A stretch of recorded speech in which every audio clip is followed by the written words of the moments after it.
We have some fantastic news. I had put out a video a week or two ago talking about the Galaxy Z Fold 7 and how reportedly it was going to be basically the same size as the Galaxy Z Fold 6, 5, 4, like all of those phones. But there was a report today from Ross Young that negates that video and now puts us into the present / future with some excellent happy news, I think, for a lot of folks. The information is that, as indicated, he says, because he just put this report out, both the Z Flip 7 and the Z Fold 7 will get larger in 2025. And someone asked if the cover screen better be like a normal large smartphone similar to the SE model. He says very similar.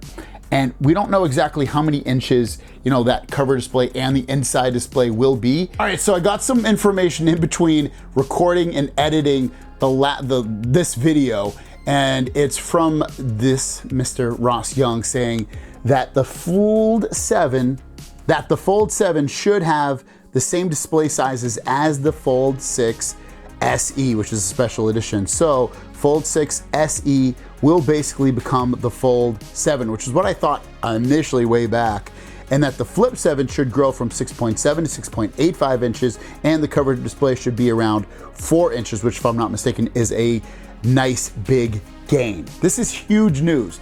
This is what I initially felt like was going to happen with the Galaxy Z Fold 7, where when I heard about the 6E, I'm like, this has got to be the natural progression of these two devices, that the 6E will become the 7. And then we heard otherwise that it might not.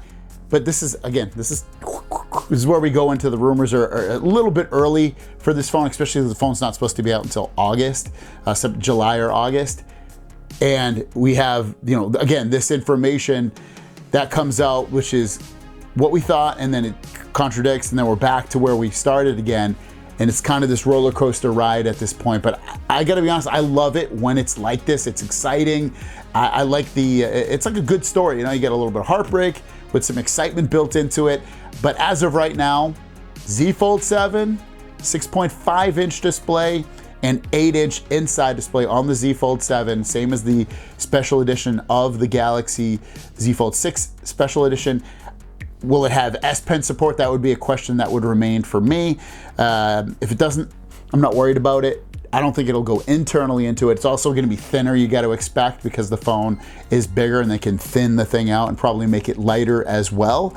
I'm super stoked about this. This is what I've wanted for so long with the Galaxy Z Fold, is a normal outside display and a bigger inside display. Why not? It's about the OnePlus 13. It is coming out extremely soon. The latest information coming out from OnePlus is that OnePlus 13 is launching globally in January of 2025. All 3 color options coming, well, this is to India, but it's coming out everywhere. Midnight Ocean, Black Eclipse, Arctic Dawn, and guys, this is confirmed and official information for the OnePlus 13. Snapdragon 8 Elite, 16 gigs of RAM, great price probably.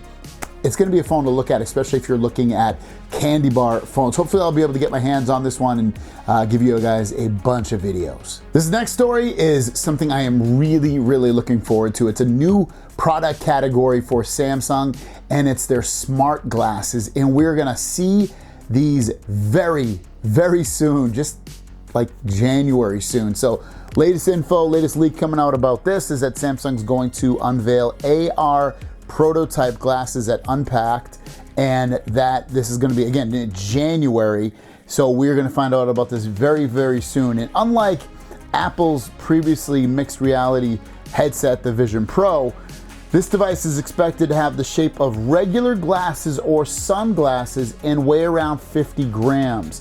It is expected to be equipped with payment functions, gesture recognition functions, facial recognition functions, and use artificial intelligence. Samsung has been working with Google and Qualcomm to develop the product since February of last year. Ahead of the prototype release, the XR platform, the software will be installed on the AR glasses and be scheduled to unveiled this month. So there's a really high probability you are gonna see this month the software of how it looks and runs. And then in January, we'll see the hardware and the software together to see what they're all about, to create a really exciting new product category for Samsung. These will compete with the Meta glasses, if you've seen those. I've spoken about those before. They're Meta and Ray-Ban, and they can take pictures, and you can listen to music, and you can talk to it and have Meta answer through your earpiece. It's gonna be similar to that. It's supposed to have a few more functions that those don't have. I don't know if they're gonna meet up with any other glass companies. I doubt it will be Ray-Ban at all, because Ray-Ban probably has an exclusivity deal with Meta. But maybe we'll see Samsung work with some other sunglass or glass manufacturers so that you can get some really cool looking glasses, or maybe they just stick to their own designs. I don't know, but this is a cool category because it's going to unveil and grow in dramatic ways over the next 5 to 10 years, from these being able to have screens built into them so you can see everything. And maybe that'll be one of the functions. Maybe like they'll be like other glasses are out on the market today where you can view your content. So there's a lot of things that this could do besides just take photos and videos and listen to your music and take phone calls. This could, like I said, be your everything eventually and replace your phone. That's where this product carry, at least I see where it's gonna end up going in the near future. The colors for the S25, 25 Plus, and 25 Ultra have been leaked again. This time we're pretty sure we can just pretty much lock these in because of the fact that some SIM tray colors have been leaked out, and these are actually official looking SIM trays for the Galaxy S25, 25 Plus, and 25 Ultra, which are going to have SIMs in them. That's one thing what we know about this. They're not going eSIM only like iPhone is currently. They have SIMs and they can do eSIM. So if you love regular SIM, they will have it, all three phones. As for the colors though, the colors of the S25 and 25 Plus are black, green, purple, blue, and white colors.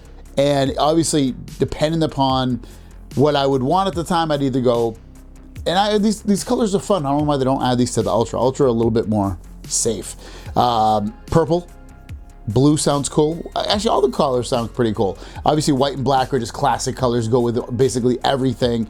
And then the green, purple, and blue, just adding a little flair, adding a little excitement to the overall color scheme of that phone. And if I had to only choose one, probably go purple. Now, what about the Galaxy S25 Ultra? Well, the colors for that are titanium black, titanium blue, titanium gold, and titanium silver. So these should have kind of like a silverish type look to them overall with the colors. Blue maybe? Black definitely is always classic, silver is always classic, or gold, maybe silver. I've been liking the silver colors of the new Teslas, and maybe I'll rock that with the S25 Ultra as well, but then there'll be a case on it, and I won't even see it anyway, so it won't even matter. But yeah, SIM card trays definitely for all three phones, so you'll be able to use SIM cards, and those are the colors of the phones. One UI 7 beta here in the United States. It's also in like Germany and Korea, Canada, UK, I think it's Canada. I know UK, Germany, I think I already said that. And I've done a couple of videos in the last couple of days about it. It's running really, really well. Don't really have any issues with it. It has some cool features. I've kind of given my opinion about it, but if you've been wanting to sign up for it, here in America, this doesn't affect the other countries as of yet from what I'm hearing, but here in America, beta is closed. That's right. You're gonna get if you end up going to the Samsung Members app, you're gonna get a message if you try to join saying that the One UI beta program, the maximum number of One UI beta program participants has been reached. Thank you for your interest. Now, does this mean that you're completely blocked out from the beta party or not? I don't think so. When they release the next beta, you probably have, I'm pretty sure if I remember correctly, you have another opportunity to join up. Now, the people that are already in the beta program, like myself, you're in unless you just get out. So that when the next one comes out, it'll just be a software update to your phone. And eventually when they get to the final release, it'll pull you out of beta and put you into the stable version. But again, if you haven't met the beta just yet. I believe, again, I'm pretty sure you'll still be able to do it with every release of the new betas as they come out. Otherwise, if you're not, just continue watching people's videos like mine and other people that are making videos on One UI 7. But yeah, it's so far so good. There's like the things that I think, maybe I'll make a video about that. I'll make a video about like things I wish that were there or that are missing that I heard they're gonna be there or it seemed cool. So I'll write that down as an idea. But I have a couple more ideas for One UI 7 videos. We have really, really good news coming to the Galaxy S25 Ultra. We've been hearing that it's gonna have 12 gigs RAM or 16 gigs RAM. We keep going back and forth. I have two different sources that are saying it's gonna end up being 16 gigs of RAM, and probably for the version that most people end up getting, especially if you're gonna end up pre-ordering the phone. The latest from Jukin Lasrive is saying, and this is just one of the sources, the other one is Sammy website. So they're saying that 256 will come with 12 gigs of RAM for the Ultra. The 512 will come with 16 gigs of RAM, and the 1 terabyte will come with 16 gigs of RAM as well. Now, why do I say that most people end up with probably 16 gigs of RAM? Because of the fact that when most people pre-order the Galaxy S25 Ultra, you get a free storage upgrade. Usually it's all across the world. It's not just like America or Asia or some other part. It's usually almost everywhere that this phone is released. So when you get this phone, 256, you'll get it for the same price as 512. So you're gonna pay the 256 price, but you get the 512 specs, meaning you get 512 gigs of RAM storage and 16 gigs of RAM. And then, you know, I think obviously some people end up getting the 1 terabyte. That one usually sells out pretty quick, and then it's hard to get as the year goes on if you don't get it initially. So 256 and 512 will be the hot ticket to get overall with this phone. And it's such good news, especially using the Galaxy S24 Ultra and One UI 7. It's just a beautiful, it's such a nice upgrade overall. Like, it's so great. It's so smooth, and it was smooth before on my S24 Ultra, but it's definitely smoother. And some of the things that they changed, it just looks aesthetically nicer and more pleasing. It didn't add like a ton of different features so far on the first beta update. The now bar is kind of cool. I can see that getting better. It's definitely needs some improvements, and I'll talk about that in a separate video of things I'd like to see improved and basically an overall review of One UI 7. But it just there's so much to look forward to for 2025 with Samsung, from their new headset that they're going to release for glasses that'll be able to, you know, record and take photos and do some AI things, to their new phones that are coming out. The Z Fold 7 looks like it's changing, as is the Flip 7. There's gonna be obviously the new S25 phones coming out very soon. Like, the software is awesome. They're doing a lot of nice things with that. And then the hardware, they're making some changes on some of this stuff. So really good stuff overall. Let me know which device you're looking forward to getting from anybody next year. Have it be Apple or Samsung or Google or whoever it is and whatever it is. Let me know in the comments down below. Have a great day. We'll see you down the road. Peace.